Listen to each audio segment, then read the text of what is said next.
It's time for a more serious snowfall vlog, and this time for my homeland of New York. Last time I was filming a third of an inch of snow at Newark, Delaware. Snow that happened to actually miss New York completely. New York, New Jersey got a tenth of an inch, but nobody else really got anything outside of that. Now, only Newark got measurable snowfall yesterday on December 13th, but the entire area is at an inch or more at this point on the 14th. Snowfall totals are still not known yet, but we're expecting a fair amount of snow out of this. More than what was projected of 1 to 3 inches and maybe 2 to 4 inches. But I measured snow in my backyard to be 4 to 6 inches. The most reliable point in my backyard gave 5.3 inches. And it's snowed since for about an hour and a half. So I could very well see my final accumulation total being 6 inches or possibly even more. This is surprisingly large. And depending on how much snow comes in the city or whatnot, they could have their largest storm since 2022, depending on how the cards fall, seeing as we are in a snow drought. So December 14th is actually the earliest that we have seen measurable snowfall in the city itself since 2019. And Newark, New Jersey got measurable snowfall on December 5th too, but 2019 we actually had measurable snowfall on December 1st and 2nd. Wasn't a lot, only about 2.3 inches, and yet that still wound up being, actually it was more like 1.6 inches, but still wound up being, you know, a third of the annual snowfall that winter, as it didn't snow past February. Actually, it didn't snow past mid-January, for being technical here.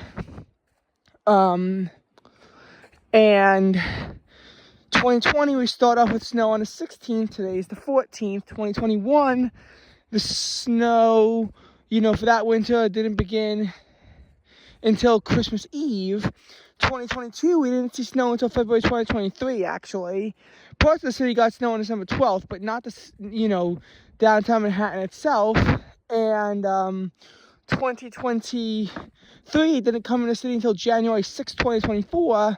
And if we're looking at more, you know, significant accumulations, it'll be even deeper. 2024, we actually did see our first snow of the winter on December 21st. That was early, but not quite this early. This could be our most significant December snow since 2020 in the city.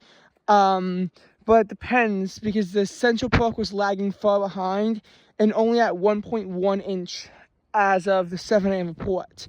Then again, a lot of snow has fallen since 7 a.m., so it's tough to really analyze how much is going to happen. So, yeah, that's that. However much snowfall comes this winter could actually be really important in determining our accumulations. I don't see the pattern of this being a snow drought ending anytime soon. However, I think that the more snow that comes now, obviously, the better it is, seeing as the more above average we already are. But also from a precipitation standpoint, Central Park was at about half an inch of liquid precipitation right now. That is really important. Now, I don't think it's going to equate to 5 inches of snow just because of the ratios. It is 33 degrees, and there is an urban heat island effect that's probably even warmer in Manhattan, but it's still going to be a fair amount of liquid precipitation as well. This is notable because the last month in New York City itself that had above average liquid precipitation was May of 2025. Now, July and October were wetter than average at Islip, and I'm sure, you know, some different points in the city may have had, you know, differences. But overall, it has been not quite historically dry like fall 2024, but it's been below average on the precipitation side a little bit. And, you know, going back to, say, May of 2024, what months have really had above average precipitation? Since August 2024, December 2024, March of 2025, May of 2025, but there hasn't really been a whole lot. We've had a lot of historically dry conditions, so those mostly earlier on. October 2024 being the driest month on record in the city, and September 2024 being the driest September on record at Islip, really contributed to the drought. It was 2024, one of the driest autumns on record. 2025 was below average every single month as well, but it wasn't quite as bad because at least precipitation was still falling. But what makes this arguably worse is that we haven't really had significant precipitation to fall back on. We're kind of going back in drought. It's not, creeping up really severely, which is nice, but it's not like we're having any kind of relief from this. And what I'm trying to get at here is, you look at what happened. June, unfortunately, was a pretty dry month. It started off dry. June 7th had some storms, but they were mostly isolated. Oh my God, that's actually really terrifying. June 14th through 19th, 6 continuous days of precipitation. The 19th brings down the most in severe storms. The 14th through 17th are actually cool. Temperatures in the 60s. And then the 18th kind of continues that. Temperatures in the 60s trend. When it rains, only the temperature goes up to 84 degrees as the sun peaks out. Almost 90 degrees on the 19th, but then severe storms, which vary in how much precipitation actually gets dumped, but some parts of the area got over half an inch of rain in those storms. But then the 22nd had some more rain, and 28th also more isolated severe storms, but there wasn't a whole lot in June, less than 2 inches for most of the city. July had 4 inches, a bit below average, but literally half of that came down in a single hour. July 14th had historic floods.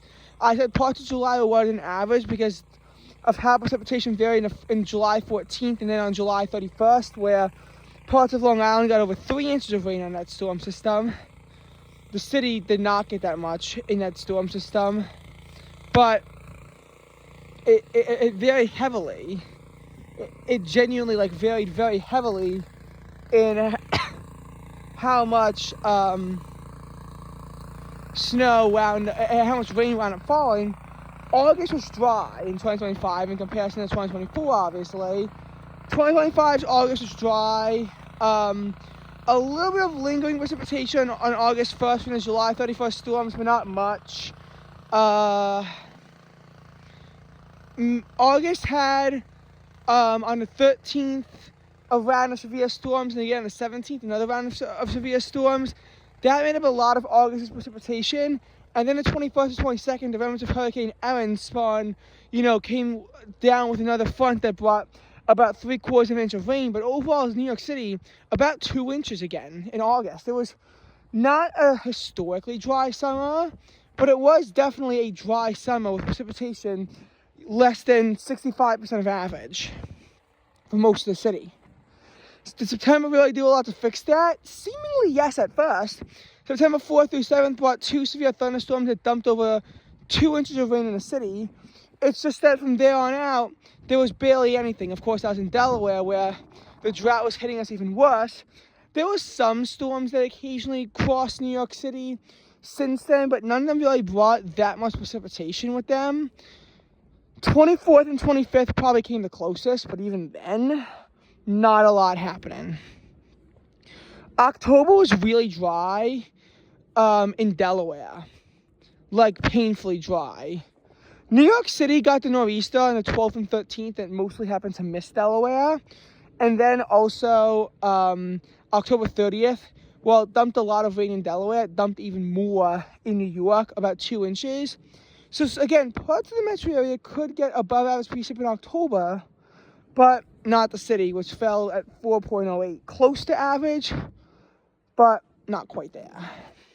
Much better than October 2024, though, where it pretty much didn't rain at all. And September 2025 was also better than September 2024 because at least there was more rain. November 2025, however, was worse than November 2024 because the late storms at the end never really happened. There were some severe thunderstorms November 9th, and in that time frame, there was quite a lot of rain and stuff. November 30th, coming down back to Delaware. I remember there being a lot of rain.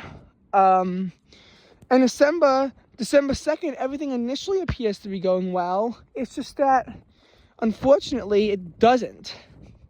So we need this liquid too. Temperatures are dropping because they actually were in the 40s the afternoon before the storm, even though before then they were only in like the mid 30s. But they're gonna drop probably to the teens. We're probably gonna have a bit of an Arctic front. Temperatures will warm up to around 50 degrees, and there might be rain when it happens, which will further enhance the drought and melt the snow. But this snow is overall probably gonna be a bit of a net positive.